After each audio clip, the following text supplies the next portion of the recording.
Hey, hey, don't hurt me. What's going on, everybody? Welcome to the Rich Get Rich podcast slash live webinar.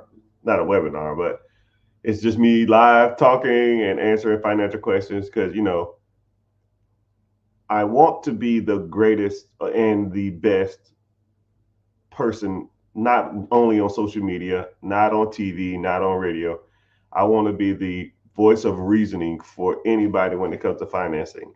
I've been told I was good with money my whole life, and I want to show pretty much the world that I am really good at this.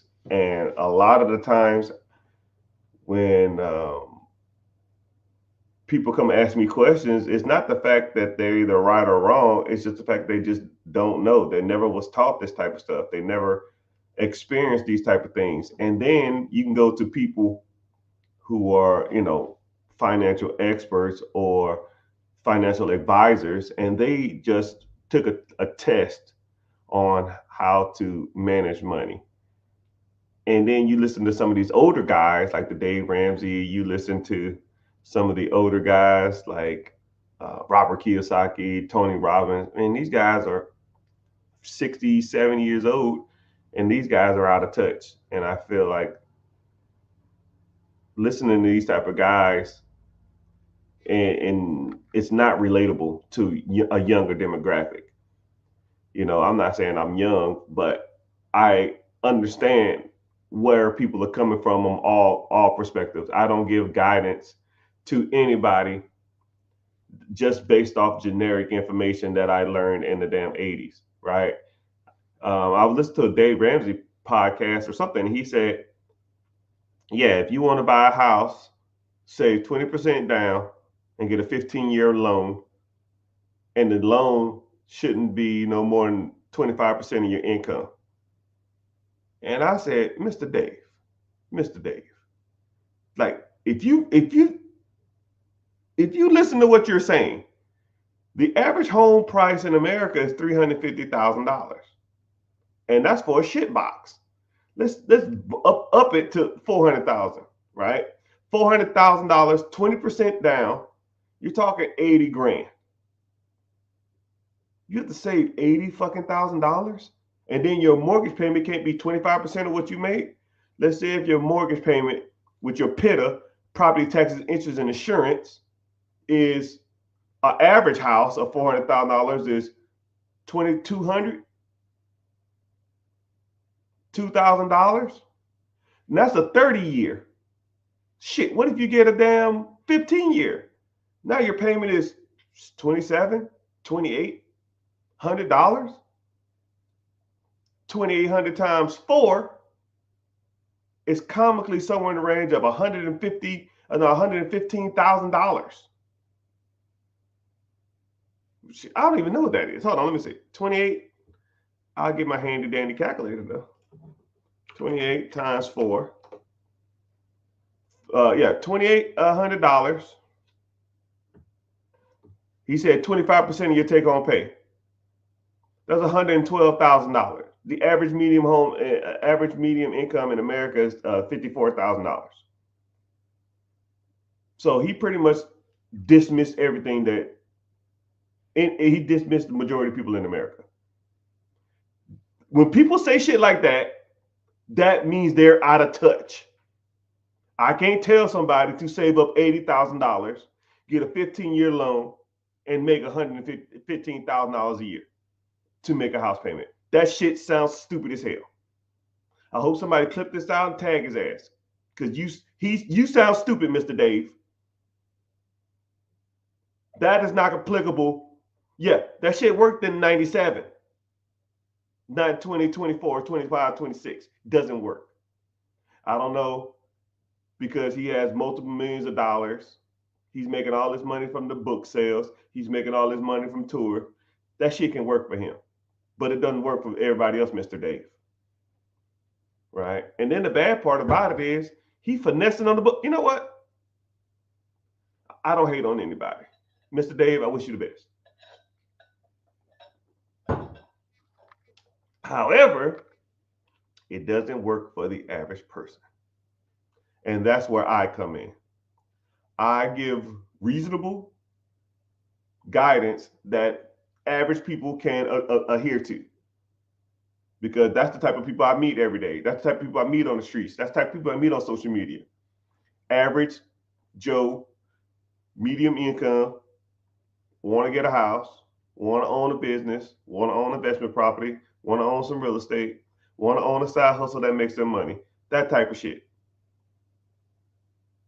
But you can't do it if everything in society tells you to do something opposite. Because society will tell you, go out here and get a job, go to college, get married, have babies, and all those other kind of society norms that people tell you. And that shit's, it don't work. Why am I listening to society on how to get ahead in life when society's not ahead in life? Oh my goodness. Why am I listening to my teachers on how to get ahead in life and they complain about how much money they make? Oh, they don't want to hear that one. They don't want to hear that. Why am I listening to my college professors when my college professors, average college professors don't even make the average medium income? Why am I listening to my parents when it comes to money when my parents don't make an average income? My parents ain't rich. Why the hell am I listening about financial advice?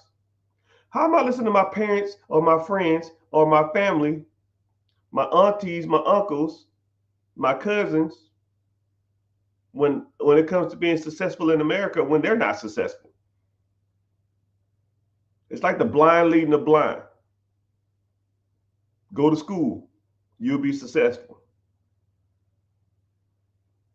Get a job, you'll be successful. Get married, that's what successful people do. Have kids, that's what successful people do. Get a car. You're successful now, you got a decent job, get a nice car. Oh, you found the woman, y'all need to get married now. Oh wow, y'all married now? When them grandbabies coming? And now you're mid 30s, mid 40s, maybe mid 50s.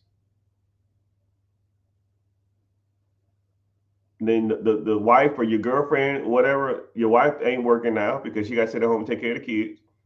Single income, you got a house, you can barely make ends meet, you got a couple car payments, and then you want to feel like you want to live sometimes, so you go out and get a motorcycle, or you want to take a damn half decent vacation, but you can't afford it, so you put it on the credit card.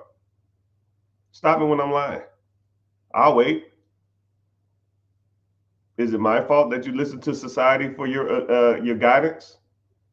No, but I'm here to tell you, you need a change. You need a fucking change. You can't get ahead listening to people that ain't got shit. You know, it's crazy because the majority of people in America get their guidance from their peers. But if you really look at your peers, are there really people that you want to be listening to? I mean, truly, right? Or from a young age, you was taught from your teachers, do good in school, get good grades.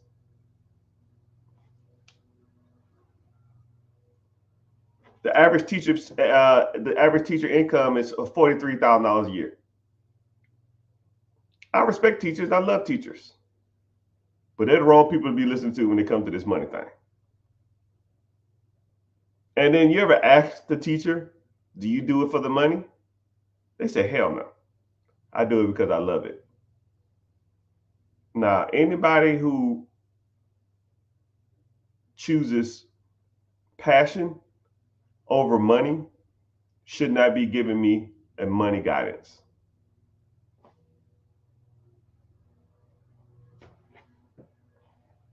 So, where do you go? Where do you learn your guidance from? Where do you get the game from? You see every fucking ass clown on America talking about, I'll teach you the game. I'll teach you how to do it. I got a course.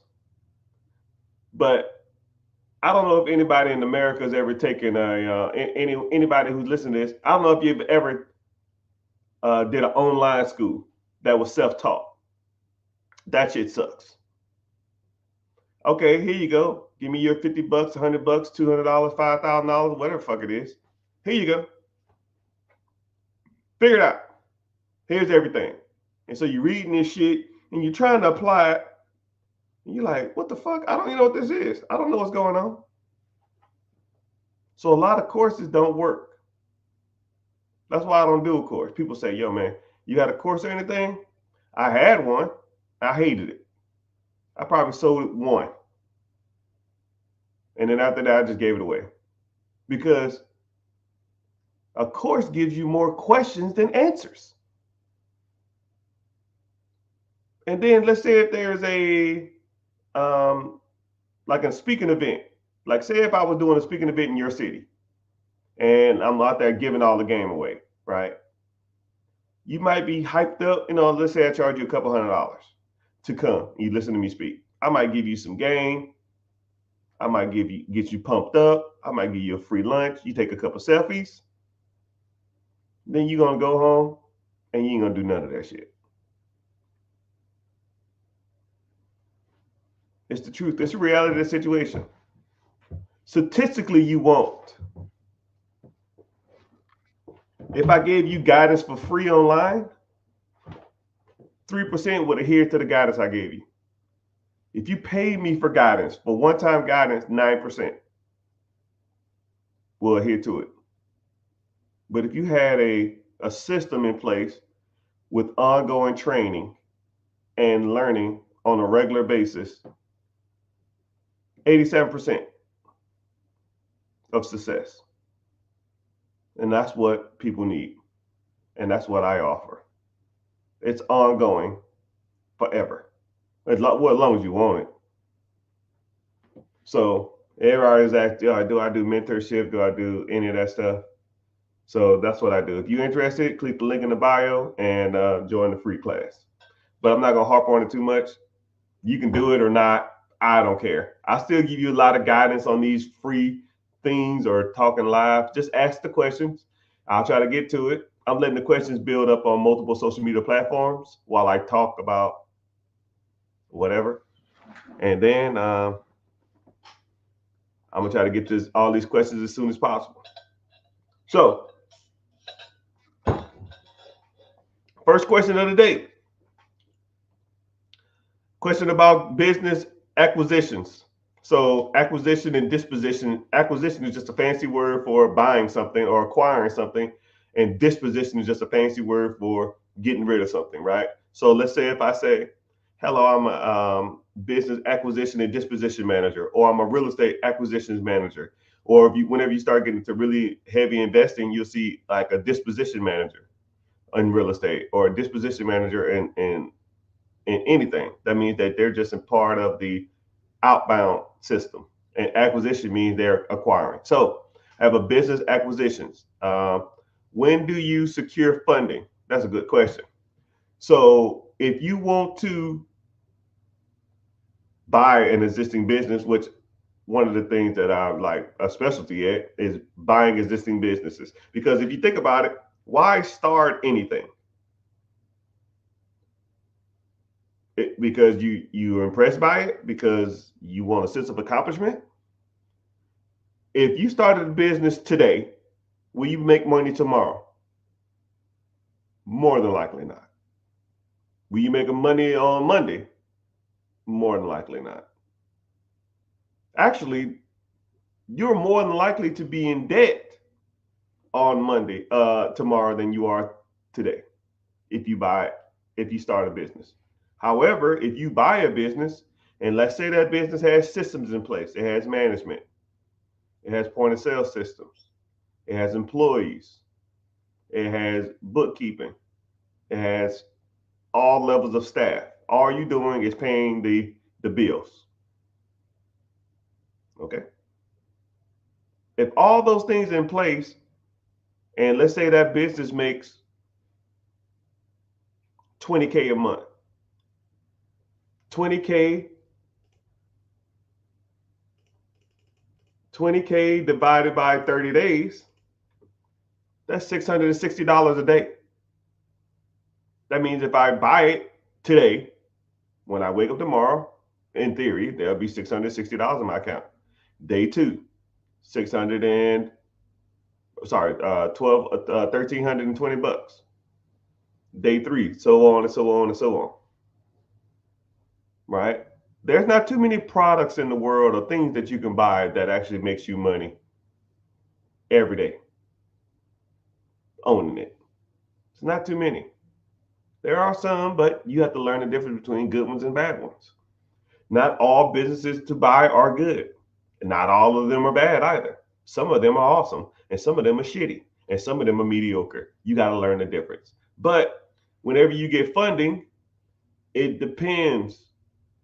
It you should try to get funding as soon as possible. If you want to use funding to buy anything that produces cash flow or to grow your existing business or anything of that sense, you should be doing that as soon as possible.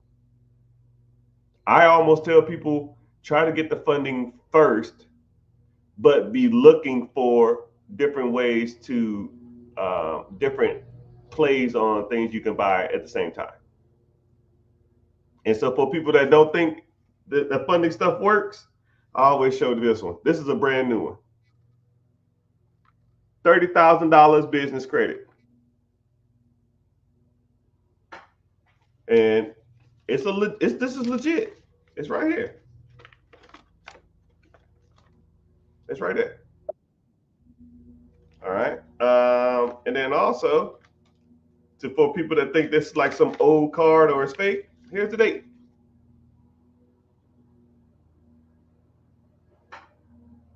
There's the date.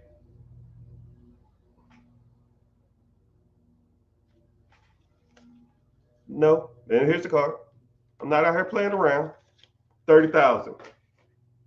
Right. And on top of the 30, I just applied for that one because I got the offer and I know the good ones and the bad ones. Here's another $90,000, $900,000 worth of business funding on top of my Centurion Black Platinum card, which is unlimited spending. So $930,000 plus an unlimited card. Now, let's say if you had access to, I don't know, I'll say $100,000 worth of funding. What could you buy with $100,000 of business funding or business credit? But the only caveat is you have to buy something that makes you money. You can't go out and buy like a Hellcat or some Gucci or some other crap, right? We don't want any of that crap. We want to make some real money. Now, there's ways you can buy stuff to make money, and there's ways you can buy it to lose money. It's about as simple as that. If you buy something and the next day you have more money than you had before you started, then that's an asset. You buy something and it takes money out your pocket. That's a liability. You got to know the difference between the good one and bad ones. And I teach you. If you're interested, click the link in the bio, join the free class.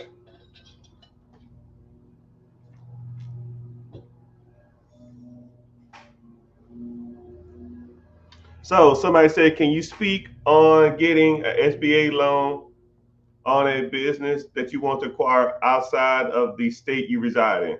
All right, good question. So whenever you are looking to buy a business, there's kind of two ways it comes when you're looking out of state. Actually, kind of three ways. So there's three ways to get funded buying a business out of state. If you are what they consider driving distance to the next state or the neighboring state, the SBA will approve it. But if you're not within the driving range, you have to get a different type of loan. The federal government is kind of wishy-washy on them loaning money, and you're not going to be near the business. Even if the business is out of, okay, even if the business is not near, or even if it's a home-based business or it's an absentee business, if that makes sense. So let's say if you're in Georgia, right? Say if you're in Atlanta, if you want to buy a business in Tennessee, If it's in the driving range, the SBA loves it. It could be a work from home business, they'll approve that. But if it's a business that is absentee, then the SBA wants you to be in that range. If you're not in that range, then you have to go through a different method to get financing, which there's like 2 or 3 other ways. So be within driving range, one, or find the other 2 ways to get uh, access to capital to purchase that existing business.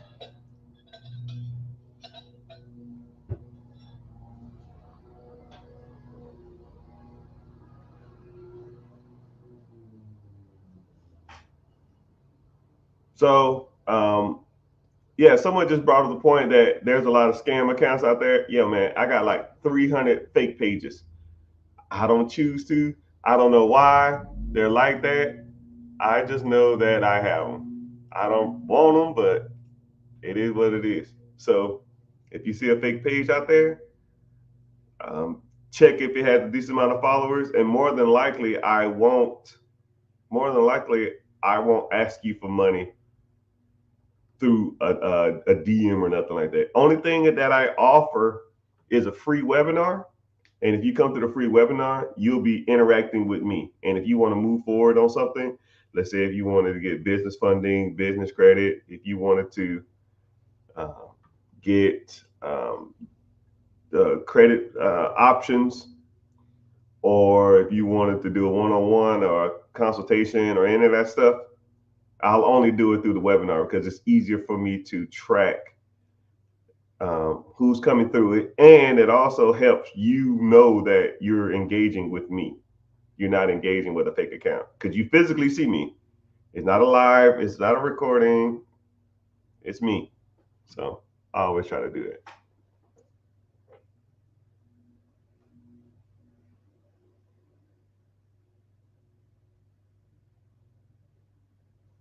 Someone said, "What do you watch? What watch you got on today?" Uh, GMT Master 2, something light. I don't too much care for it though. It's kind of small. I like bigger watches. I think this is like a 39. I'm almost like I like 43s, 44s.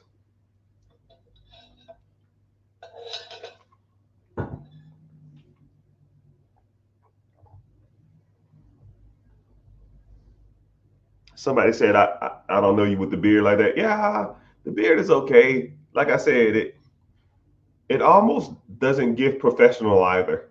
I see why people say that um, people are more trustworthy with beards or without beards. I don't know. I don't like it. I wish it would grow out a little more on the side, and it's kind of thinned out. But I'll figure it out. All right. So now somebody asked, I got $5,000. I want to start a business. What do you suggest? So you have $5,000. You came to me. First thing I would do is I would try to one. I will make sure that everything personally is in order because one, a lot of businesses or a lot of real estate transactions won't be they won't they'll look at the amount of money that you got to put into that as not a lot. But one thing about $5,000 is you can take $5,000 and you can make yourself appease to the banks better. So what that means is, so let's say for example, you have $5,000, right? Then now you go establish relationships with, let's say, 3 banks. I'll say Bank of America, Wells Fargo, and Chase. I don't know. You get your business structure right, and then you open up business lines of business bank accounts, right? And deposit a couple $100, $300, right? Banks are relationships based. I always use the analogy of a woman who has kids. because it's just easier to comprehend. You want to date the mom, but the mom has kids. You go over to her house and you say, "Hey, I want to take you out on a date." That's the bank. The bank is the mama, and the bank gets access to all the money in the world because $5,000, $10,000, $50,000, $100,000, that ain't even nowhere comparable to what the bank has. So you go to the baby mama and you say, "Hey, I want to date you, right? I want to marry you. I want to be the best thing in the world to you." And they're gonna say, "Well, I have kids. Are you taking care of my kids?" And then you say, "What kids you got?" "My primary checking, my personal savings, my business savings, my personal credit cards, my business checking, CDs, and stuff like that." And the more attention you show to the bank's kids, the more the mama will love you. So if I had to start with nothing, my job is to go impress multiple baby mamas. Bank of America, Truist, PNG, Navy Federal, USAA, Wells Fargo, Bank of America. I mean, there's tons of banks. There's tons of baby mamas out here, right? There's tons of banks out here. And once you go and establish relationships with those banks, then you ask the baby mama, "Yo, you gonna take me on a date?" "Well, you are playing with my son checking account, primary checking. You do play with my daughter, primary savings, and you do you even come over and walk my dog, which is my business checking. Let's go out for a date." Now you can go through that bank and you can raise all kind of money, right? Like I showed you before. Here's 20,000 from the bank, or 30,000, a 30 ball, a 30 ball, a 30 haul, a 30 ball, right? So now let's say if you go to multiple banks and multiple baby mamas or whatever, and now you have multiple business lines of credit with them. A 30 ball, a 40 ball, a 20 ball, a 100 ball. Now you've raised 150, $100,000 worth of credit. And a lot of times there's 0% interest for a year. Now, what would you rather have?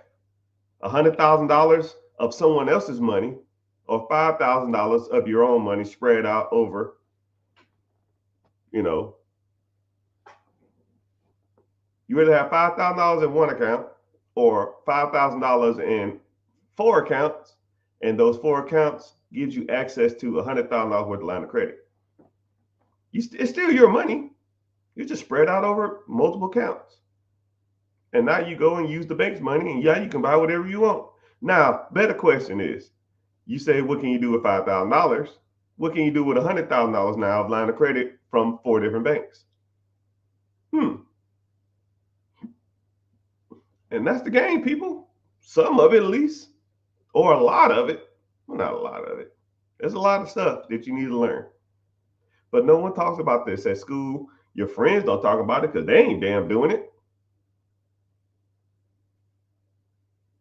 Your coworkers ain't talking about it. They just want to go to work, do work, go home, and watch football. And I'll sit up here and talk about this stuff all day. In theory, this is my job. I just wake up, take a quick shower, do a quick shave, sit on here and make money. That's the game, right? Or use other people's credit or other people's funds and buy assets that produces cash flow, storage units, vending machines, businesses, donut shops, ice cream shops, freaking whatever, insurance companies, tech companies. it don't make a difference. Now you got to know what the difference between a good business and a bad business is. But that stuff's easy. It's a learned skill, just like everything in the world is. It's just a learned skill. You have to learn that skill. You got to learn how to find deals. You got to learn what a good deal is. You got to learn how to negotiate. You got to learn how to get across the finish line, and then you got to learn how to manage those assets to produce you a good income. And a lot of it comes from allocating work to other people. You got to learn how to manage people. If you can't manage your finances, how are you going to manage other people's finances or a business's finances? Boss of all bosses.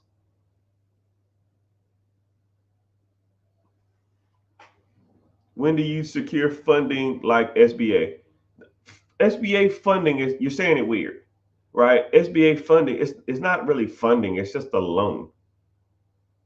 But if a person came to me and they said, yo, man, I found a business I like, and first of all, I got to figure out if it even qualifies for SBA 7A loan.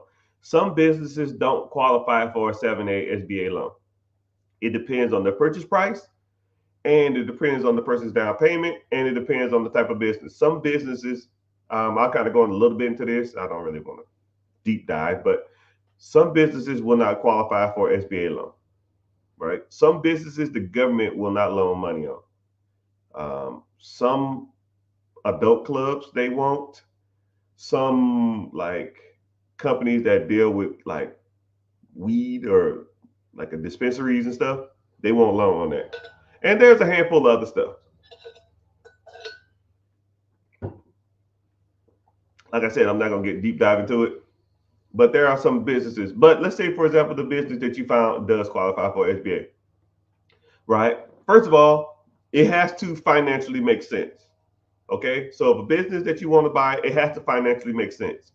If you are rolling with me or you're part of my mentorship or anything like that, you 90% of the time you won't even bring me a deal that I've already, because once I teach you how to look for deals and I teach you how to evaluate them, everything else is irrelevant. You will not bring me anything that doesn't fall in certain criteria, because it's like I said, once you learn a skill, like that's like me teaching you how to walk, and then you come over here talking about, hey man, can I crawl on the ground to do this? And I'm like, why are you crawling? I already taught you how to walk. You just go walk, right? And you say, okay. And then you go walking, and then you come back and you say, yo, I walked and found this. And I say, yeah, okay, yeah, that's good. But once you understand that there's, certain criteria that you should be looking for in these deals, you understand that, cool, let's press forward.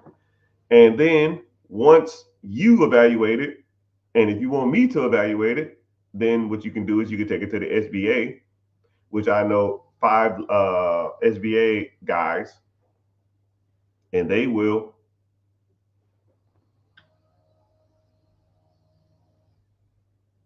I know 5 SBA guys that will um, look at those deals and see if they financially make sense. And if they financially make sense, then they'll say, okay, you can get approved for this loan. But after that, you got to do your due diligence, because there's more than just getting money for a business. There's more to getting money for a real estate deal, right? You got to look at if it's real estate, you got to look at the property, see if it has a tenant in it, see how much work it needs, see what the appraised value is, see how much you're getting it for, and all of the other kind of stuff, right? When it comes to a business, you got to look at the P&Ls, you look at the year to date, you got to look at the tax returns, you got to look at how much the equity stake, you got to look at. I mean, it's a lot. So you got to know that back end stuff too. So there's a lot of things that you should know, or a lot of things that you should know. But thank you everybody for being on here. I appreciate it. We got a decent amount of people on social media.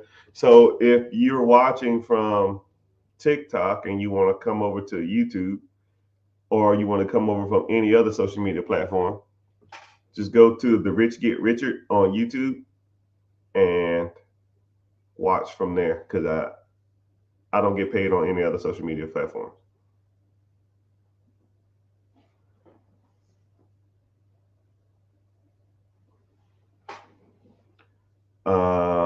How do I look at deals to see if it's worth my efforts? Yeah, you just got to learn, right?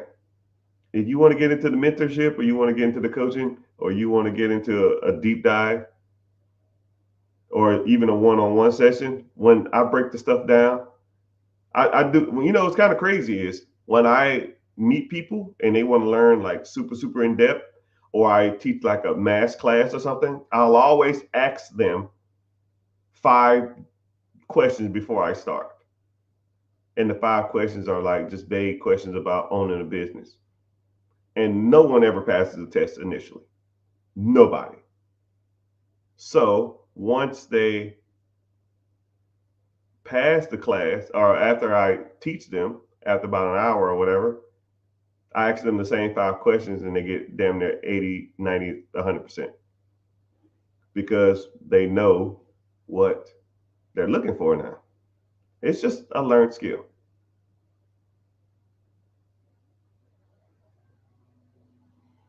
All right, somebody said, I don't want to get off topic. There's no such thing as that. Do you have any advice starting a biz with a partners? Like I said, I don't start businesses.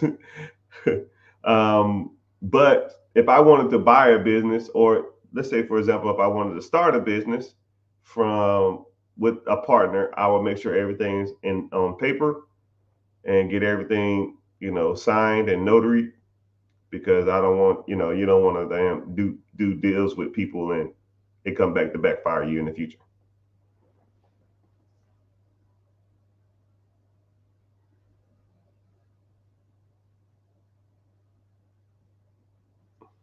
Yeah.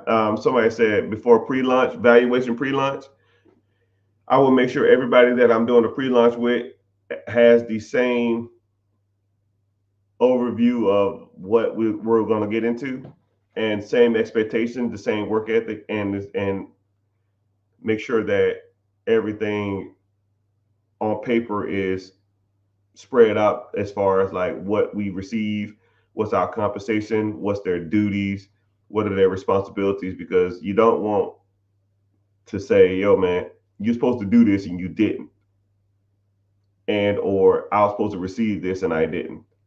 But if you already have a contract that stated that this is your responsibility and or this is what I'm compensated, then you won't have that issue.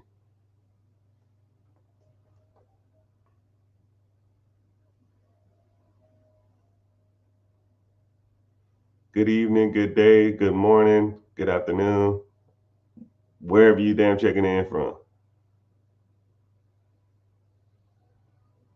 Someone said one more time. I don't know. Someone one more time.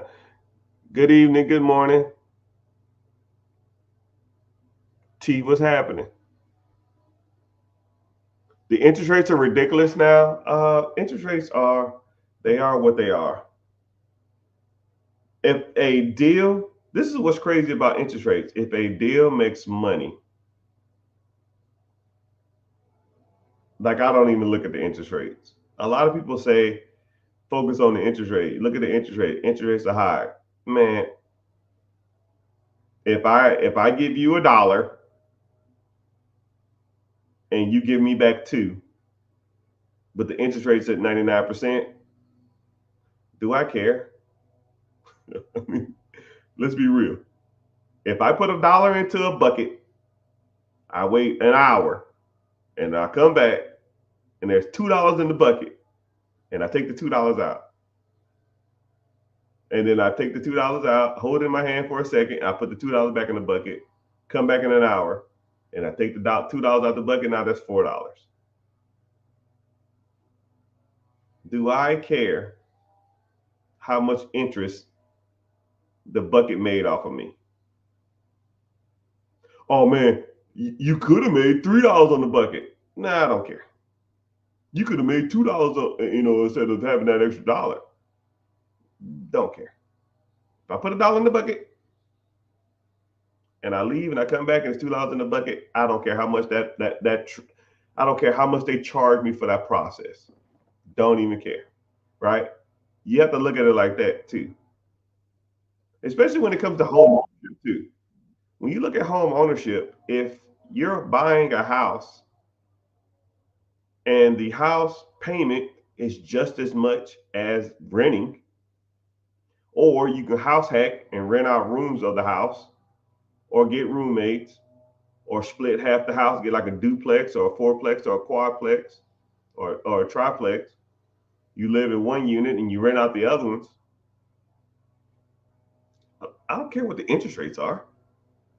I don't care. That don't make any sense to me.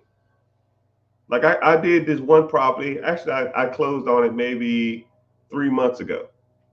I got it at a deal. I got it for 130, and it was worth 190. Okay, so simple math. That's $60,000 worth of equity.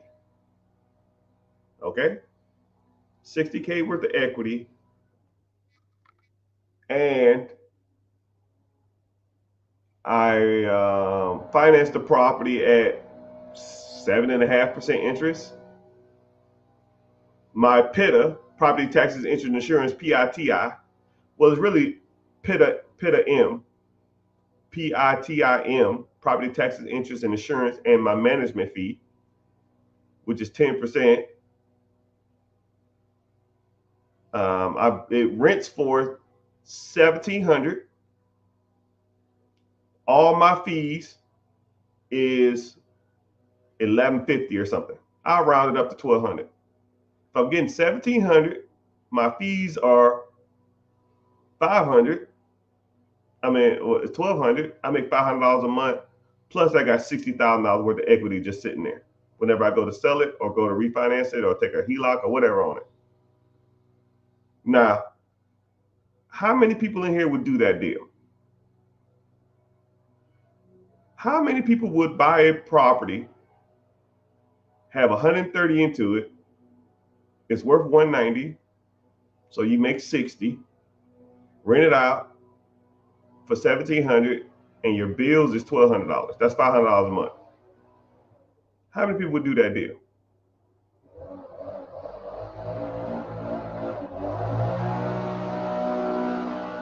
Okay, how many people? How many people would do that deal? Now, this is what's crazy. I didn't say shit about interest. I did. I said about 7.5%, 8%. But in that deal, the interest rate could be 15%. I'll probably still be breaking even on the rent, but I still got $60,000 worth of equity. And that's how we do it. That's why people say, yo, the interest rates are high. I don't care about that. Don't care. It's real money to be made out here. You just got to know how to evaluate deals. Or you can negotiate. And then this is what's crazy. Since the interest rates are so high, use interest rates in your favor. If interest rates are high, when you're negotiating with an owner, you say, hey, interest rates are high and they want a lot of money down. Why don't I just pay you directly and I don't have to go out and get a loan? If I got to put 20% down at the bank and they're going to charge me 7.5%, 8% interest on an investment property, why don't I just pay you directly?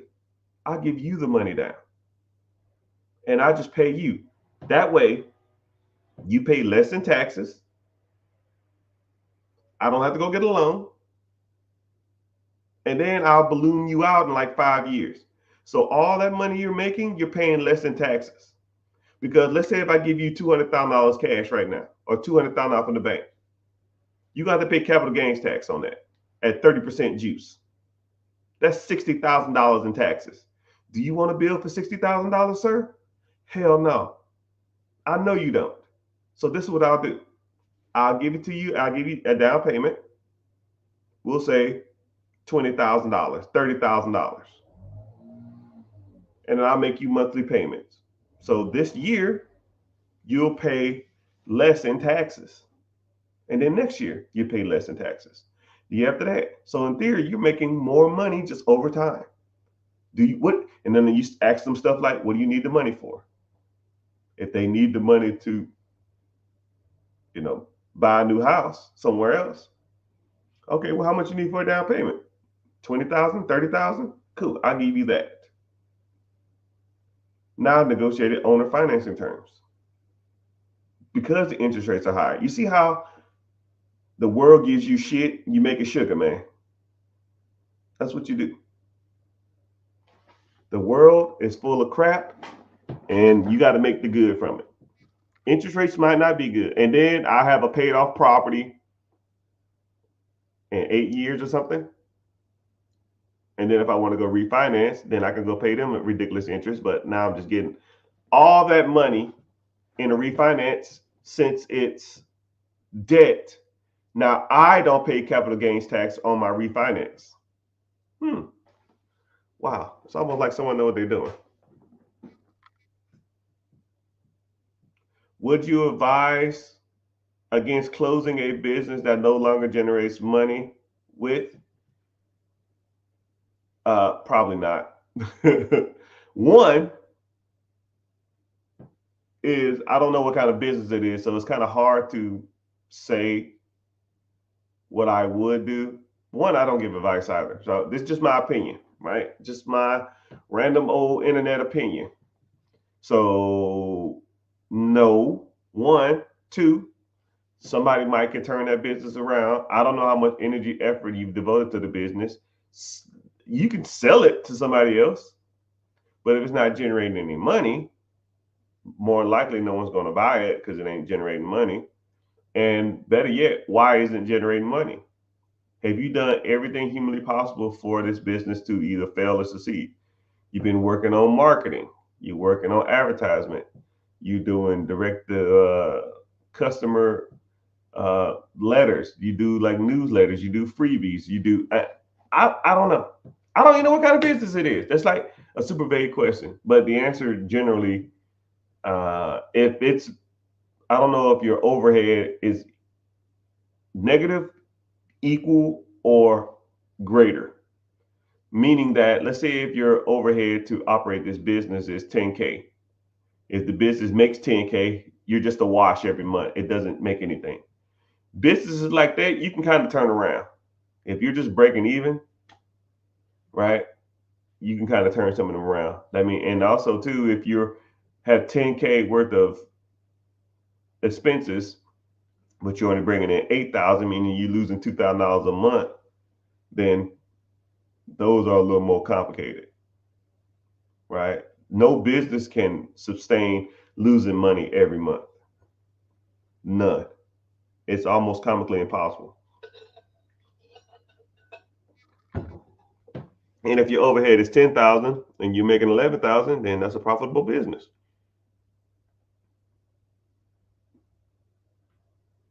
Someone's using your profile to message you. Yeah. So if you see me messaging you talking about some crypto or anything like that, just block them and report them because it's not me. Telecommunications business after COVID struggled. Had a partner, was working with the family, partner passed, and it wasn't able to keep it going. So you gotta, so this is what's crazy.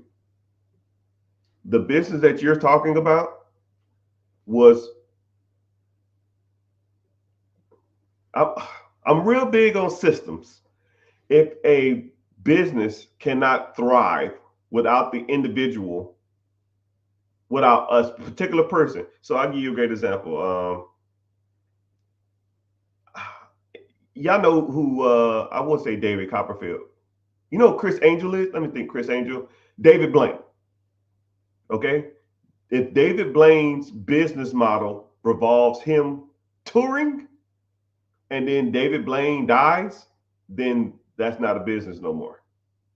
I mean, if the whole business revolves around one person, then and that person's gone, then what did you really have? Like I like systems. I like things that can be plug and played. You know, it's almost like a checkerboard. If I lose a piece, I just slide another piece up. You know, if you have a telecommunications business, you had a partner and you was working with family, and then the partner passes, and then now you can't do it. Either one or two things are going to happen. Either you need to sell it to somebody who can devote the time, energy, effort to it, or you need to find someone else that can devote that time, energy, effort into it, and replace that individual. It sounds like you don't have a business problem. You sound like you have a personnel problem, and that person didn't give you the proper training to do that business. You know, this is I always give a good example. If there's a business out there, right, and I want people to listen to this. If there's a business out there, and if the person who owns the business leaves, and that business will crash, then that process revolves around him. He or she needs to teach multiple people how to do that, because I can't replace that person, because everything falls through one person. So you probably got to look at a couple things. One, can I replace this individual that was working there? Then you have to look at if the person that was working there before, if his position is indisposable, right? If he brought in the majority of the stuff, if he was the reason people was there, if he had all the connections, and if I can't make that work, then what do you have, right? If you sell it to somebody else, you might can sell the context, the resources, and the systems. But if that individual brought in all the systems, he brought in all the resources, then that's something you have to evaluate and see if that's what you probably got to try to make it work without them, or even hire somebody to do it.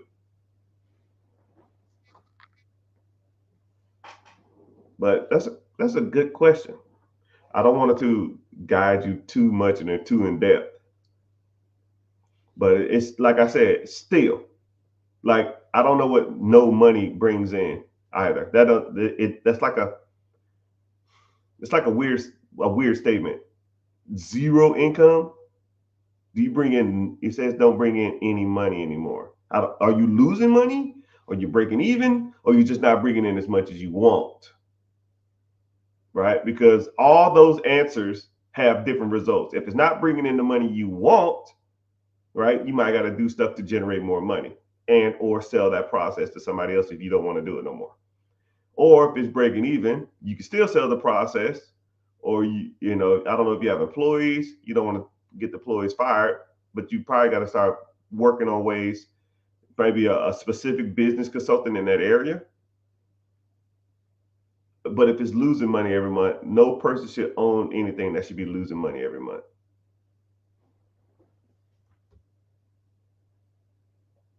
Do you recommend launching a concept with partners? Yeah, if you want to, but concepts statistically are hard to grow and hard to make work. It helps with the load, but I've been advised no. It's kind of crazy, man. It's like, not don't take this the wrong way. Okay, when I say this, a concept is exactly what it says it is. For every Mark Zuckerberg who thought of Facebook, there's hundreds of other ones that you've never heard of that didn't make it. And I always say this: I'd rather have a piece of a watermelon than a whole grape. I'd rather have a, a, a piece of a pie than a whole cupcake, a whole mini cupcake.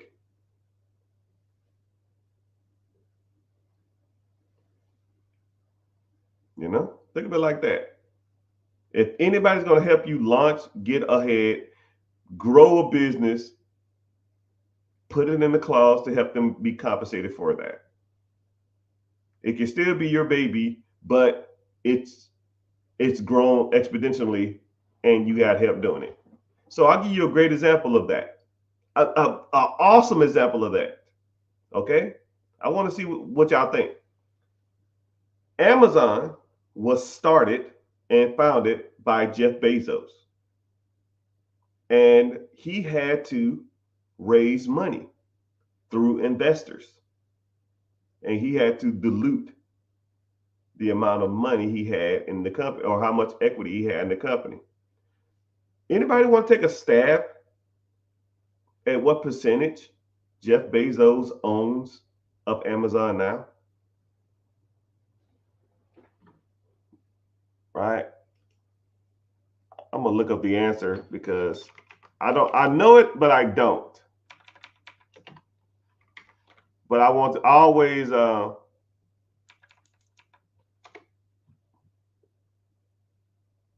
yeah, damn, I was right. I didn't even have to look it up. I didn't even have to look it up. What percentage of Amazon is owned by Jeff Bezos now? Throw some numbers out, people. 50%, 80%. Don't look it up, because if you look it up, I know you. If you say the number, I know you looked it up.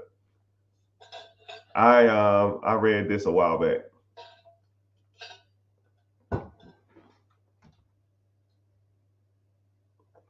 Someone said 15%, 48%, 49%, 15%. A lot of different answers on here. Someone said 2%.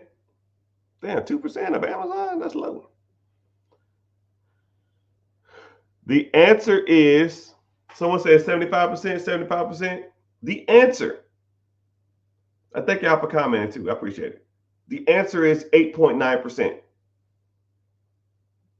Jeff Bezos owns 8.9% of Amazon. Jeff Bezos is worth $200 million. $200 billion. So, what do we learn here? Individual stated, do you recommend launching a concept with a partner or partners? It will help with the load. I was advised or told no. Like I said, I don't give advice. This is just a random opinion from a random black dude on the internet. Jeff Bezos owns 8.9% of Amazon. You want to grow? Get help. Like I said, I'd rather own a piece of a pie than a whole mini cupcake. I'd rather own a slice of watermelon than a whole grape. Ask Jeff Bezos. And everybody associates Jeff Bezos with Amazon. He don't even own the majority of it. Not even close. He just started it and he was the CEO for a while. He stepped down as the CEO. He ain't even the majority shareholders. He sold it off. So whenever people thinking or everybody people be talking about, man, I got this great idea. We can do this. I'm gonna do this. Okay, cool, man. Where's the money? Who's helping you? Who you bringing in? When you gonna launch? When you gonna take this concept to market? And you gonna do it by yourself? Probably not. And I'm not saying you ain't. Hell, you'll be surprised. I'll probably get some multi-millionaires and billionaires come to the comment section and get some guidance from me and they press on. I'm not saying that. The odds of you doing it are slim to none, but you're going to probably need some help to do it. When I met Jeff Bezos in 2000, he wasn't even going to the factories. He got there and he opened up the factory. He walked around for about an hour, or he walked around for like 2 or 3 days, and I ain't see his ass no more. I opened up one of the Amazon factories in Atlanta. So, but yeah, enough about that.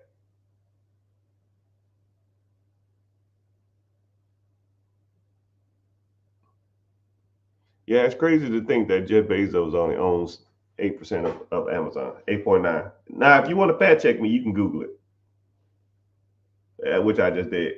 Hey, everybody, what's happening? What do you consider getting ahead? How do you get ahead with debt notes? I don't know what that means. Debt notes? Okay, so I guess what is ahead? Hmm, that's a pretty good concept. That's a pretty good question, I guess. So, what is my opinion of getting ahead in life? I guess a cushion. It's having a significant amount of money in your account to where you don't have to worry about next month's bills. Let's say if you had 2 months of expenses in a savings account.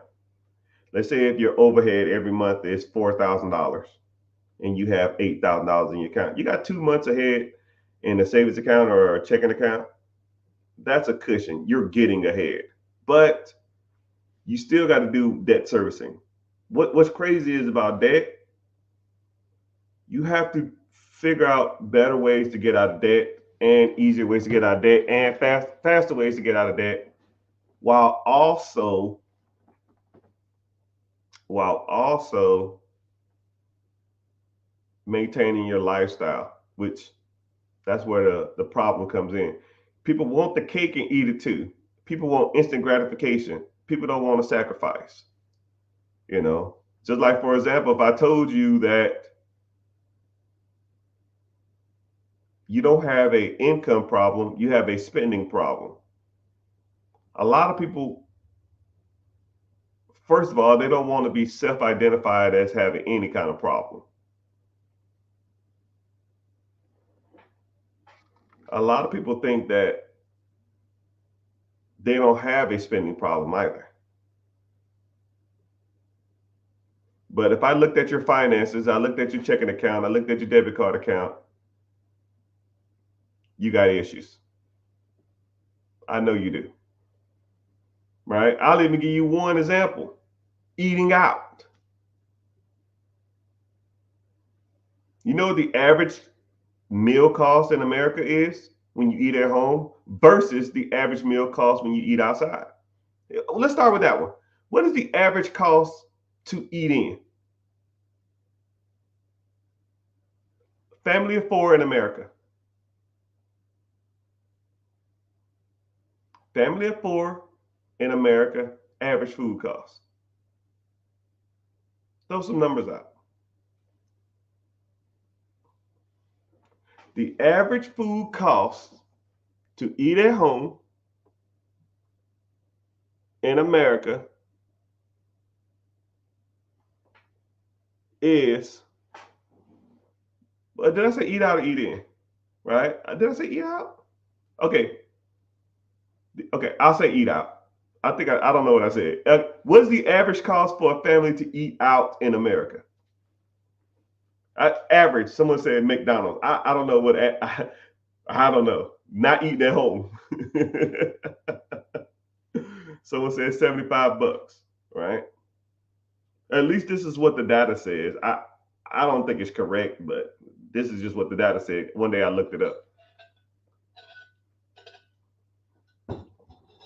The average person or the average family of four to eat out is $19. Don't know if that's true or not. Maybe that's a box of chicken from KFC in 1995, but I don't know. Maybe that's McDonald's, right? Now, this is just one meal. One meal. Average family in America, one meal, four people, $19 on average. Now I'm gonna break down. Let's flip the script. What does the average family spend on one meal to eat at home? What is the? Yeah, I know, 1982. I don't know if they're basing it off of rural areas. I don't know if they're basing it off of pizza, because pizza is really not that expensive. Little Caesars, you can get two Little Caesars pizzas for $12. I mean, I get it. If I ate at McDonald's, like say a number four, like a number one is what, $5, three $5 meals. That's $20. Well, it was $5. I don't know what the hell it is now. I don't eat that crap. So, what does the average family spend in America on staying at home and eating? Family of four. At home, someone said $10. Someone else says $4. Someone says $7. Someone says $12. The average family, if they ate at home, would be at $3.75. So every time you eat out, you're spending probably 400 to 500% more. And that's not even for the day. That's per meal. $20 to eat out, $3.75 to eat at home. Now, I want you to think about this. How many times have you eat? Be honest. I want to see honesty in the comment sections right now. How many times have you eaten out this month? Or fuck it, this week? Say the duration and how many times. Say I've eaten out 4 times this week. I've eaten out at least 5 times this month. Costco hot dogs? Yeah, maybe. Costco hot dogs be hitting. I be hating when my bun be wet though. I don't like that stuff, right? And be honest, right? Because I like honesty. Because you cannot get ahead in life lying to yourself. You're not lying to me, because I don't care. I got mine, right? I can eat out all fucking day. Don't care. Someone said twice this week. Yeah, yeah, I know. You don't have to lie to me. I already know. I already know that people eat out all the damn time because it's convenient. It's fast. You don't want to be bothered. But you almost can't have your cake and eat it too. You can't eat out all the time and then complain you're broke. You know, pick a struggle. Pick that I had to eat shit all day, eat corn and baked chicken, or complain that pick your. I complain about being broke. You can't do both, man. Right? Someone says 12 times a month. I average $40 this month. Shit. 12 times a month. That's the second person this week that said Costco hot dogs are good. I might have to try them. You ain't never had a Costco hot dog? Man, where y'all been living? Under a rock? It's not the fact, I'll tell you something too. To me, food tastes better when it's cheap, right? Costco pizza, it's like $2. A slice of pizza for like $1.50. Costco hot dog is 99 cents. Well, it used to be 99 cents. I think it went up. I think it's like $1.25 now. Right? You go to and then it's like a foot long. You go to a ballpark, that same hot dog is $10. Maybe more than that. So I like people to you should all go to Costco's and try the hot dogs. But don't come back here and say, yo, man, I went to Costco's, I took my dinner date, and we ate Costco hot dogs and we didn't like it. Don't do that, right? You Costco's, you shopping. I think because you work up an appetite and it's convenient and you're hungry. I think that's why they do it like that. But it ain't like a game changing hot dog. It's just cheap.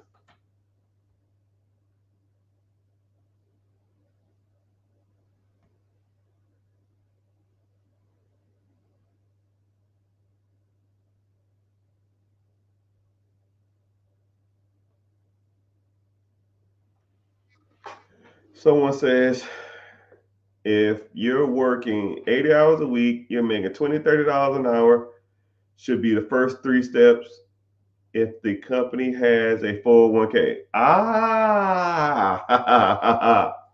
One of my specialities. All right, so you have a 401k.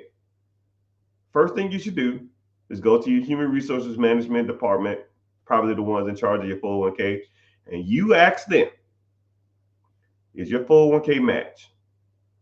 Whatever they match, you max that shit out.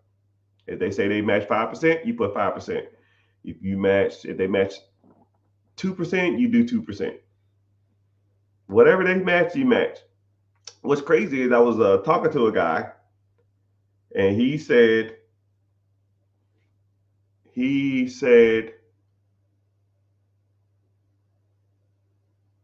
I got a 401k, and I've been working here for 10 years. And I said, you've been working for 10 years? Okay, how much you put in your 401k? He said, I didn't know anything about it, so I never did it. And then I said, okay, well, why not? He said, I just don't know anything about it. If I don't know nothing about it, I just won't do it. I was like, oh, okay. Okay, well, go to your human resources department and ask them, do they do a match? And whatever they match, say, I want to start putting that money in the account to match it, because you need to start investing in that. Because 401k money is kind of like free money, especially the matching part. It's free money. So he comes back to me, I don't know, a couple of days later or some shit, and he said, oh, they say they match 7%. I said, to do what? He said, yeah, they match 7%. I said, so your company will match up to 7% of what you put into this pot. Yeah. And I comically wanted to go outside and scream at the top of my damn lungs. I said, young brother, you know how much money you've missed out on over the last 10 years? You have a 401k, meaning that, okay, so for those who don't know, a 401k is when your job offers a retirement program. So you put in money into your 401k, into that program. They will incentivize you to invest. So they'll give you what's called a match. And it's generally 1, 2, 3, 4, maybe 5%. TSP is the same thing as 401k. That's for a government program, though. They give you 5%. You put in 5, they give you 5. So let's say if your paycheck is $1,000, you put in 5% of your paycheck. That's $50. They will match the $50. That's 100% return.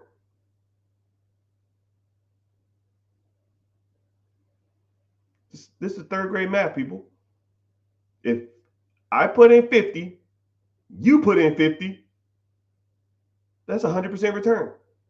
What asset that's going to give you 100% rate of return just from putting money into it?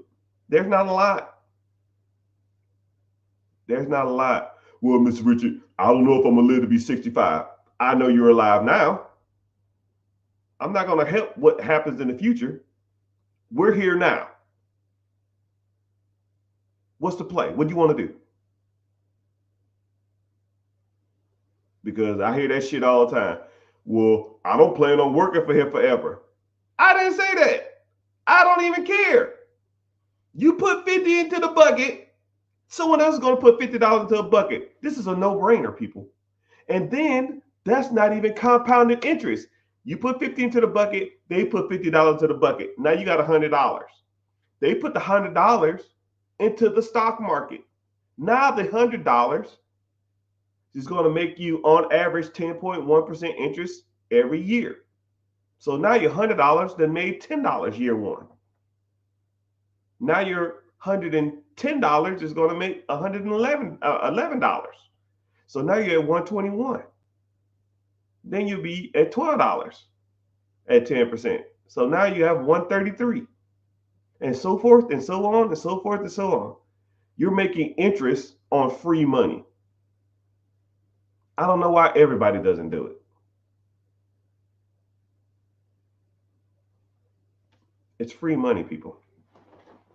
And then what's crazy is now you have options. You can borrow against your 401k if you wanted to. You could take out a line of credit against your 401k. Some 401k programs have ways that you can borrow against it without any penalties or any taxes. Well, you pay taxes, but you pay taxes if you don't pay it back within a certain amount of time. But there's not too many places that you can go get this free money, man. 401k is one of the better ones. I don't know if you're still in here, but yeah, if you're making, he said he works 80 hours.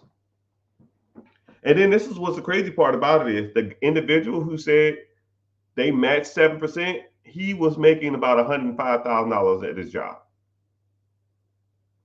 $105,000 at 7%. 7% is like 7K.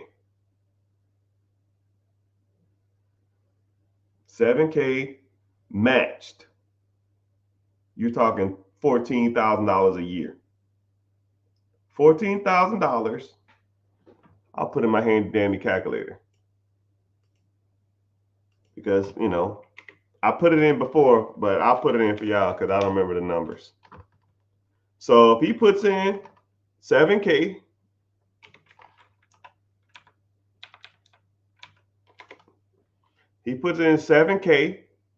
they match the 7K. That's $14,000. $14,000 a year.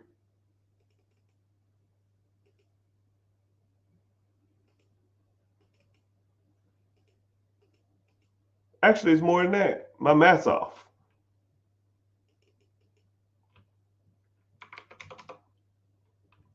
$1,400 a month is like $16,000 a year. Let's say that mutual fund or whatever he's invested in averages 10% a year, which is the average stock market return. And after those 10 years, he would have $280,000 to $300,000 in that account. Sorry, brother, you lost out on $300,000. I can't rewind time, but we're here now. And that's not including what he missed out on future gains. Younger guy too, man, like 34, 35. He started there at 25, been working there 10 years. I said, my brother, you was rich and don't even know it. But what do you do?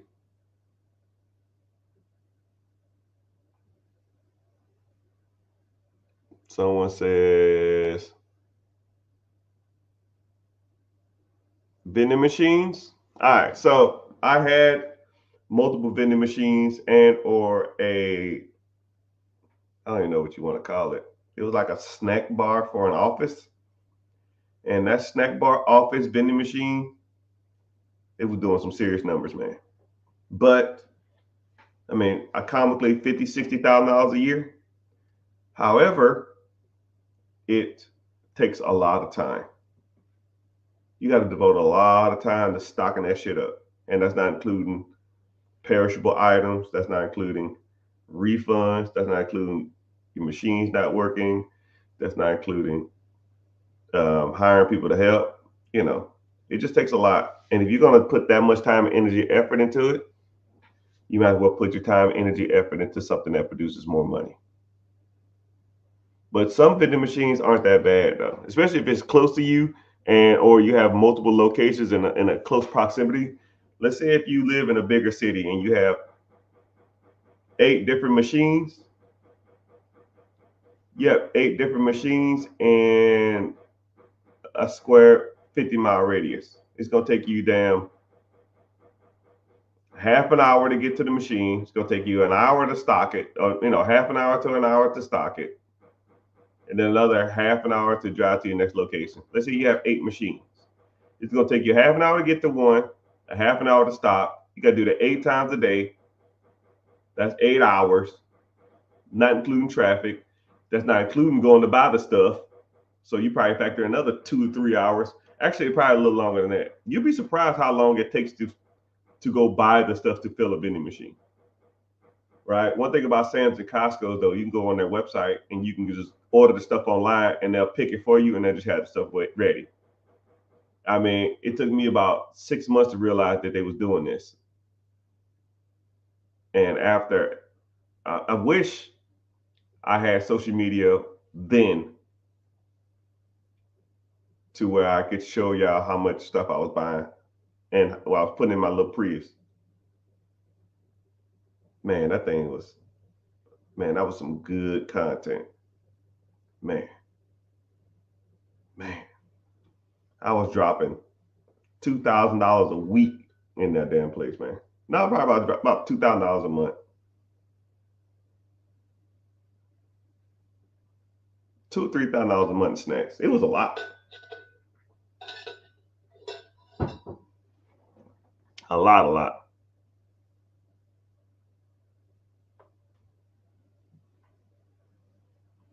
Do I have any franchise businesses? No.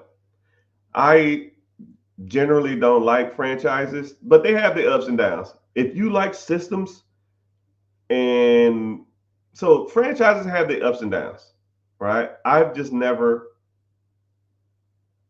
found an opportunity in a franchise that I wanted. If I was to do a franchise, okay, let me tell you the ins and outs. Okay, if I was to do a franchise, I would want multiple franchises at once. I wouldn't want to do like one franchise, right? I want to take over like a chain of franchises. Like, so, I don't know, like a Subway or something or a Little Caesars. I want like 10 locations. I don't want one location. One location is not worth it to me, at least in this stage of my life. If I was to take it over, right? If I got to listen to a CEO, I got to go and, operate how they want me to operate. It's got to be worth my time, right? Let's say if the average Little Caesar locations are bringing in 60K to the owner, 60K, I own 10 of them, that's 600,000. Nah, it's almost worth my time, right? And I'll just go to every location once every month. Hey, how y'all doing? Clean this shit up. Why this shit so dirty? It smells weird. Do this, fix that. Thank you. Here are a couple gift cards for gas or something. Appreciate y'all hard work. See y'all at the Christmas party. Right? Keep it pushing. Now, in that case, yeah. Like one store, not worth my time. 60 grand a year, that's not worth my time.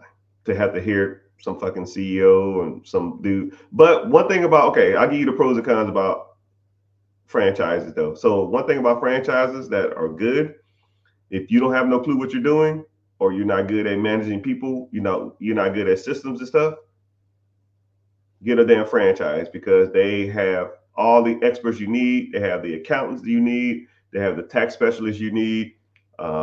They have some franchises have like a weekly franchise meeting, right? It's like a Zoom call, and you're there with either the CEO, the COO, the CFO, or the franchise expert, or another person that has multiple chains, and then you can just, hey man, I'm having this issue. I need to do this. I have to go there, and then you can just ask them the question. It's almost like a built-in support system, which a lot of people can appreciate, but a lot of people don't. Right? But they charge you for that. Right? Your franchise fee can be 3% of gross sales, 10% gross sales, 5% gross sales, but they give you systems and teams in place, and they advertise for you too, right? When you see a Little Caesars commercial, that's where they get the money from. And then one thing that's cool about Little Caesars too is you have what's they call a regional franchise manager. The regional franchise manager, like say if you're in Atlanta, he'll go to like Buckhead, Decatur, Cobb County, Gwinnett, Sandy Springs, Peachtree City, and he just goes around all these different areas and checks on the store. He talks to the manager, he talks to the staff, he ensures that everything is smooth, and now the owner don't have to go and do that. So that franchise fee is what pays his salary. So now you don't have to, worry about your store as much. So there are pros and cons. I don't, the one of the cons is that you have to do things the way they want you done. If that regional manager goes by and say, "Yo, man, you're selling a Pepsi product instead of a Coke product. We don't sell Coke." Like, well, people want Coke. We don't do that. Now you will have to adhere to everything they say.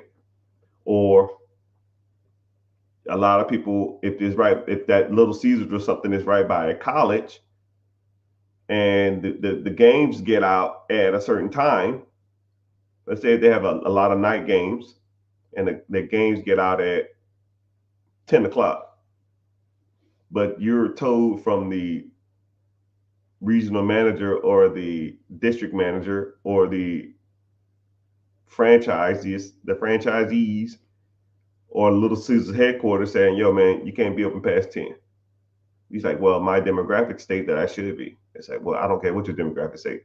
We're not a late hangout spot. We don't do that." You're at the mercy of them, right? Some people like more flexibility. Franchises is more cookie cutter, right? You do whatever they say. But their objective is to make sure that you're successful. That's why people like franchise models. And you got people on your team and on your side. So I kind of see the pros and cons of both. If I was to do a franchise, I want a bundle franchise. I want a whole bunch of stores or franchises at once, and that's it. I don't want to do one solo one.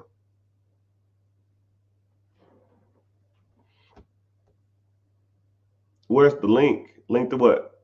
The free class? Click the link above, click my name, or go to the link in the bio and type in, or go to YouTube and or wherever and just click the free class.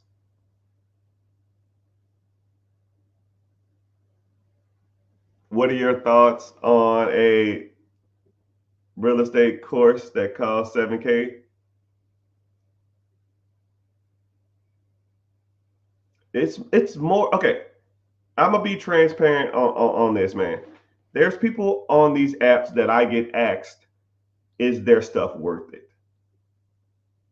And me personally, majority of them are not. There are some good people out here, but one thing I try to focus on is if you wanted to do something, do it from learn it from people who are actually doing it and see how they can benefit you, and or look how well rounded the individuals are, right?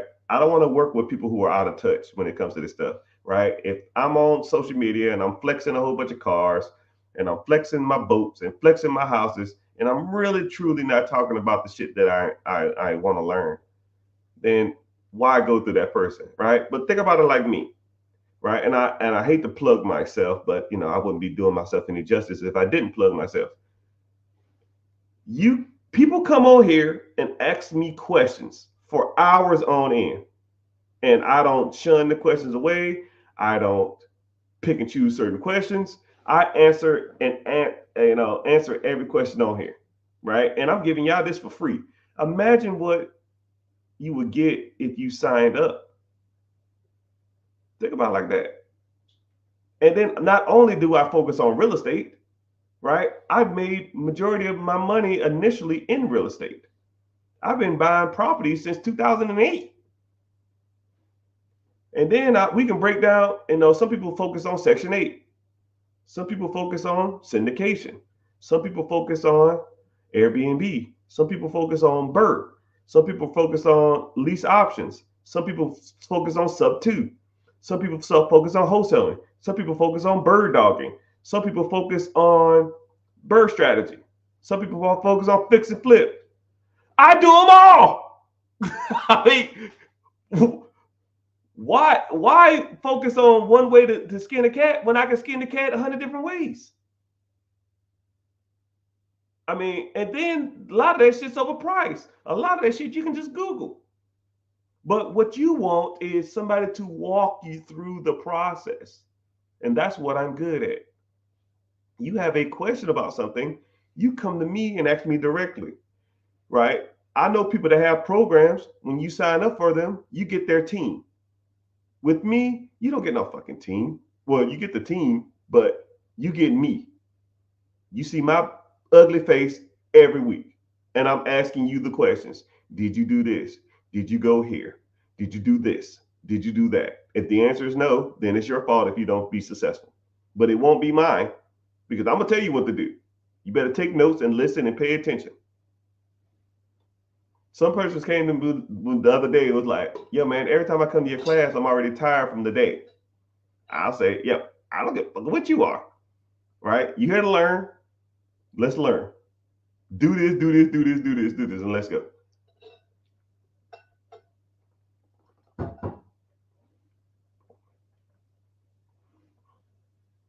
Okay. But yeah, that's my personal opinion on it, especially when it comes to the real estate thing. Uh, and then 7 grand is kind of a lot of money, right? I understand that there's a lot of working people out there, and 7K for something is kind of ridiculous. So that's why my shit's not even close to that. That's a lot. $7,000, hell, that's a Honda Civic. That's a '06 Honda Civic, man. But good question though. Is there a pre-approval to the SBA loan? Yes. But I've known people to get pre-approvals, but you don't really need them. It's almost like getting okay. If you get pre-approved for a loan for a business that you don't know you're going to buy yet, whatever you do find a business you're going to have to buy, you're going to have to go back and then get approved for the business you're going to buy. It doesn't make any sense. Hey, man, I want to get pre-approved to buy a business that I don't know which one I'm going to buy yet. Okay. It says your credit's good. It seems like you got a decent bank account. It seems like you have everything in order. I'm sure pre-approval. Okay. Whenever you come in here, we're going to have to approve the business. And then we're going to have to approve you to have this business. So we're going to have to pre-approve you again.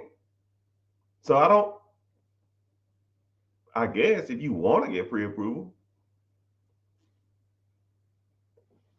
and I guess you say, because depending on what you're looking at, you don't have to. If you get into the program, I can tell you how much you can get approved for in 5 minutes. I can actually, you tell me how much money you have saved up, and I can tell you how much you can get approved for in the next 10 seconds. Hell, I didn't give you that off the top of my head. SBA standard loan is 10% down. You got 50K, that's $500,000. If you do owner financing, you can do 5% or 2.5%. 5% down. If you got $50,000, that's $1 million. 2.5% down if the owner agrees to 2.5%, 7%, 7.5% equity stake. That's a $2 million business. You need a pre-approval for that? No. Get you that on top of my head. You can get that on the website of the SBA too. But yeah, good question. Good question. It's called a big lot, but now bitch got the juice. What do you think about storage units and laundromats? What is the most profitable business you can buy, in your opinion, for $100,000 or more? You know, the business is irrelevant. We won't even say the type of business. There are people who sells, okay, don't even say a business in general. There are people who sell stuff that's overpriced. You know it, and I know it. Anything. There's a hamburger spot that charges $25 for a hamburger. Should a hamburger be $25? No. I don't give a damn if it's the best hamburger in the world. It's overpriced. There are people that sell $1 hamburger. Is $1 for a hamburger cheap? Yes. Is it good or not? That's irrelevant. We're talking about price and value, right? We're talking about prices. So when it comes to anything in the world, once you know how to evaluate things, then the amount of money you spend for it is almost relative. I'll give you an example, right? I won't even say a specific business. I'll just say you are looking for a type of business, right? You insert whatever type of business you want: laundromat, Dunkin' Donuts, storage units, existing Airbnb, Little Caesars, a Krispy Kreme. I don't give a shit. Insert whatever you want into this. A fishing store, a gym, don't care. You're looking at gyms or you're looking at a business for sale. You say, okay, cool. Here's one. This is $100,000 and it makes 25,000. That's 25%. Okay. Look at another business. Same type. This is $100,000 and it produces $30,000. A little better. I'm looking at this business and it produces 20,000. Not as good. I'm looking at this business, 25, 100, 25, 100, 25, 120, 130, 125, 175,000. Oh shit. We cooking now. Because you've been looking for businesses for a while and you understand that the average business that you were looking for, don't make a difference of the business, was doing about 25% returns.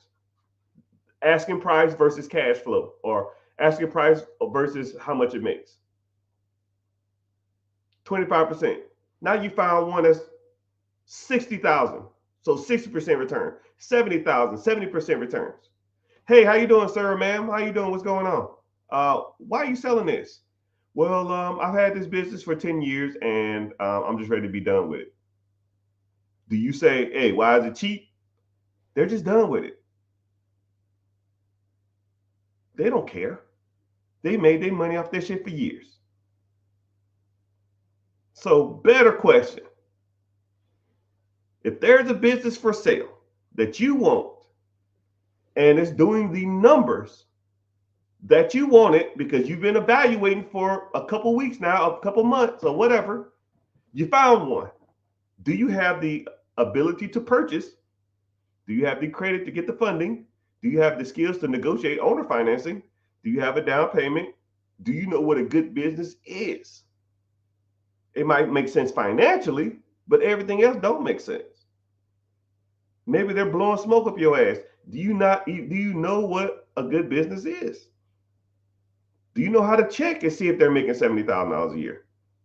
There's at least 10 different pieces of paper that I could check that would let me know that's a good business. So the business, like I said, you inserted your own business. So is there a good business for you? It's all subjective. I don't know. Why would I buy a landscaping company when I hate being outside? Why would I buy a pool servicing businesses when I can't even swim? Or I'm allergic to chlorine, right? I don't know. But I do know that some businesses financially make more sense than others on average. But you got to look for those averages. You got to look at what works and what don't, right? But that's what we talk about. That's where I help you at. What is the ways to get funded? Wow, that's a good question. So there's multiple ways to get funded in real estate, businesses. You can get funding through. I have a funding company where I help people get funded. Right? We get you business funding, and we get you 0% interest for over an extended period of time. So there are people out there that will get you funding, but I call it reckless funding. What they'll do is they'll sign you up and then they'll run your credit through the ringer and they'll give you all kind of line of credit. They'll get you a shit ton of money, but then one, they don't tell you how to spend the money. Two, they don't tell you how to liquidate the money. And three, they don't give you 0% interest, right? Yeah, if I get $100,000 worth of line of credit and any of it, and my payment is through the moon, right? I got to start making that money back ASAP. Pretty much setting people up for failure. But if you have a 0% interest, not only is your payment lower, you have a longer period of time to find a way to service that debt and pay off that debt. But my funding team probably has 10 different programs when it comes to businesses, right? You can get a you get a business loan to buy equipment for your existing business. Let's say if you're a farmer or you have a machine press or something like that, I can get you funding for equipment. I get you funded on accounts receivable. Let's say if you did a Kickstarter and you pre-order got $100,000 worth of pre-orders, and you want to fill those pre-orders. You want to take that money and grow the business more, but you want to use those pre-orders to grow your business or fill those orders. I can get you funded on order fills. I can get you funding to get you money to grow a business. I get you money to buy a business. I get you money to expand your existing business. I get you money for real estate. I get you money for Airbnb, side hustles. You want to buy ATMs? I don't give a shit, right? I have so many funding plays. You want to do an SBA Express loan? I can help you with that. You can do an SBA 7A, help you with that. You can do an SBA flat. I can help you with that. You want to take a loan out against if you have a certain amount of stocks, say if you have $50,000 worth of stocks, you can leave the stocks in the brokerage account. I can get you a loan against that. If you have a 401k, I can help you get a loan against that. I mean, it's pretty much every loan program that's out there I can help you with. My funding team will get you the money. If you want the money, we'll get it to you. And we try to get it to you as cheap as possible. I try to be responsible, man. I don't want to get people $1 million worth of funding at 35% interest and give them no direction. Not only do I help you get the funds, I show you best assets to buy with them, and I teach you the best methods on debt servicing. So whenever you do acquire those assets, the assets pay for the debt that you borrowed the money for. So now it's just a wash, or you make money, which that's the way everybody should be doing it. I don't know what the hell people be taking money and starting businesses. That's just trash.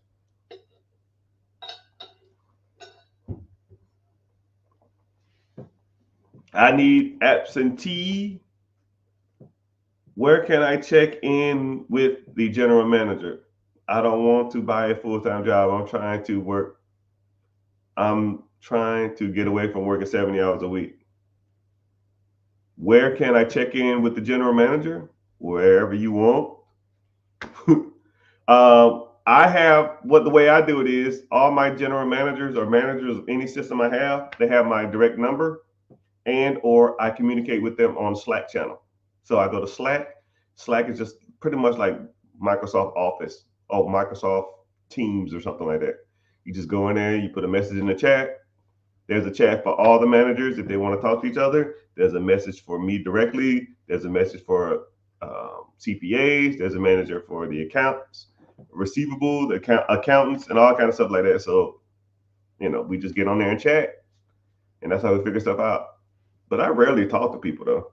Every once in a while, I'll say, "Hey man, let's hop on a quick phone call." But if you get a call from me, either you in trouble or it's something that needs to be just accomplished a little faster than most. Most time I just text people, but that's how it should be, right? So I just sit here. If you ever hear a bell in the background, that's somebody either talking on Slack or talking via email or talking via text message where I had to get to work. But I'll get to it in a sec. I kind of can double check now. Meaning more likely I'm going to have to get off here. But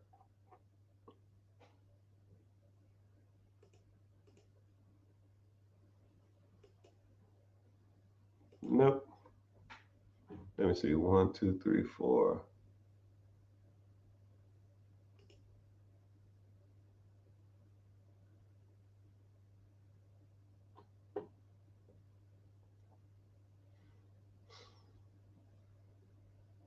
Give me a sec.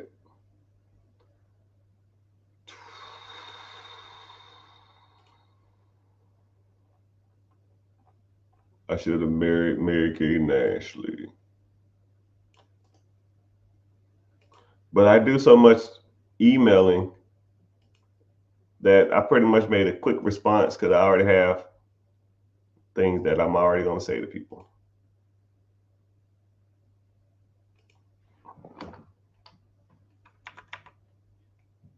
It's calm.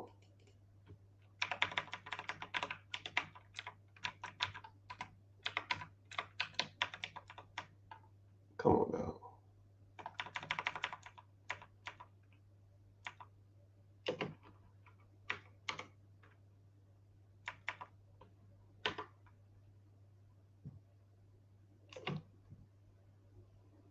Boom. Work done.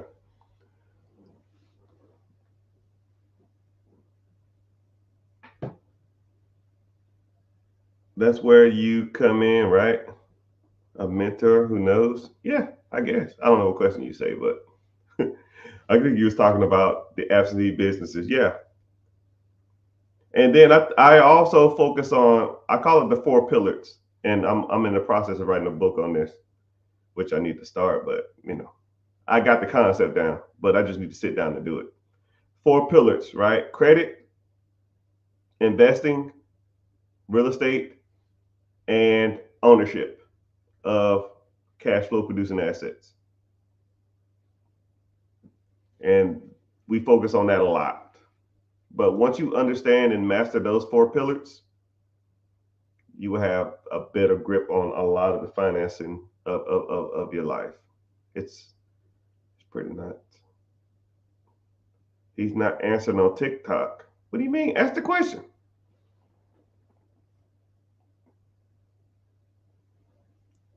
Have you ever financed? Have you ever acquired a distressed business? Distressed is a rough word. I don't. I don't take over problems. Distressed properties, yeah. Distressed businesses, I don't take on headaches. It's not worth it. Now, and distress is kind of like nah. The more I think about it, no. The answer is no. Is it a good time to do a HELOC or refinance? You should never refinance any home. A refinance is like a reset on the mortgage. Don't just That's just my personal opinion. I would never refinance a home, right? Either HELOC or sell.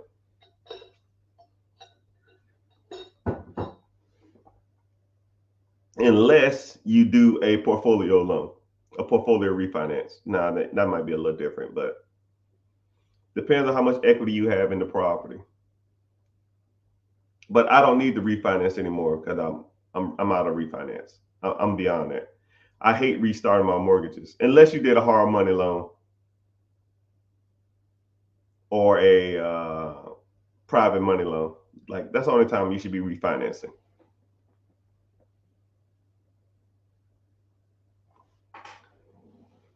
Somebody said I got 150K sitting in my account and don't know where to invest.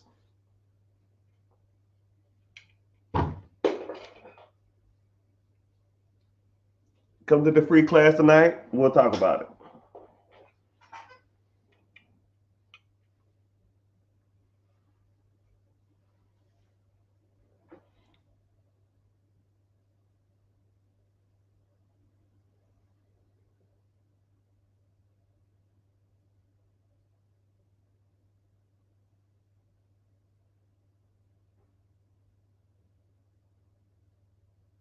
I don't even think the 45, that guy's still in the chat.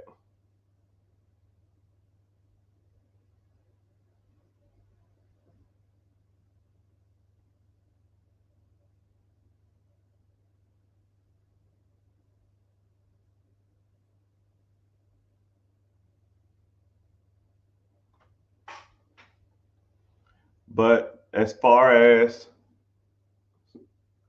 TikTok, not TikTok, Facebook, YouTube, Twitch, Instagram, I appreciate y'all being on here. I can only stay on so much time because it like kicks me out the system.